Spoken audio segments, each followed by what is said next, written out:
So my name is Amanda Schutz, and I'm an illustrator, artist, creative director at a small design studio in Edmonton, Alberta called Curio Studio.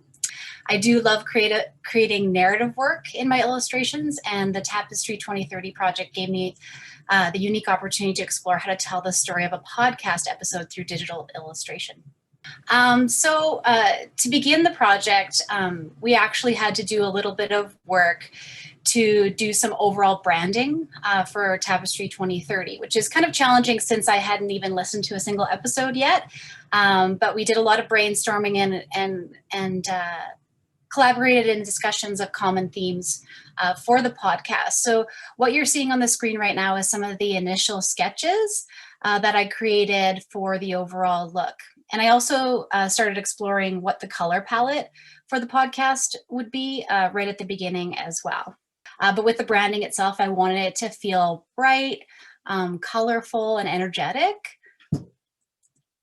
Moving along, I'm just showing an example of my sketch process when I developed the very first illustration. So what you see here is the beginning sketches. I showed two concepts for this one. So this was a revised sketch incorporating a little bit of feedback from Safa. And I have to say that Safa was a really integral part of my process. Every time I did a sketch, I ran it by her, and she always found like little things that I could do to kind of improve and make the sketch connect better with the podcast itself. So here's an example of final outcome. There was some small tweaks that happened at the very end. But yeah, I was really pleased with this first one, and I think the partners were as well. I'm going to share just a few more of the final illustrations. So this one was a really exciting one.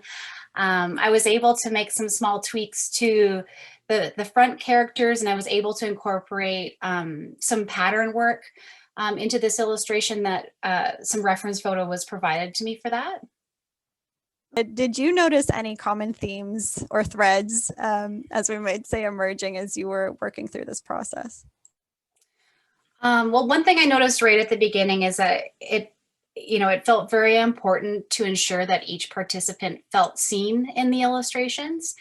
And I mean, that's something that is important in any illustration project, but it came out very strong with this because, I had the opportunity to actually illustrate specific characters that were depicted, people that were depicted in the podcast series. I also noticed that, like, when I asked the participants for feedback on the sketches, they felt very excited to be included, and that like energized me. And I just felt like the collaboration was stronger than usual, and that felt really important.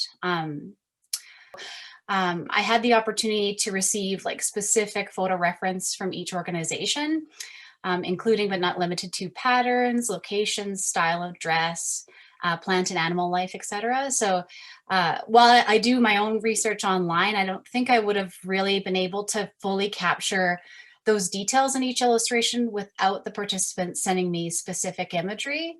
And I felt very excited about that. And then just generally speaking, I noticed that this series ended up being very, very vibrant. I generally don't use a ton of color in my work or as many colors in one illustration, but it just felt like color was a really important part of these outcomes. And then just generally speaking, the experience for me was very fulfilling, and it has me kind of reflecting on how I plan to collaborate with my clients in the future.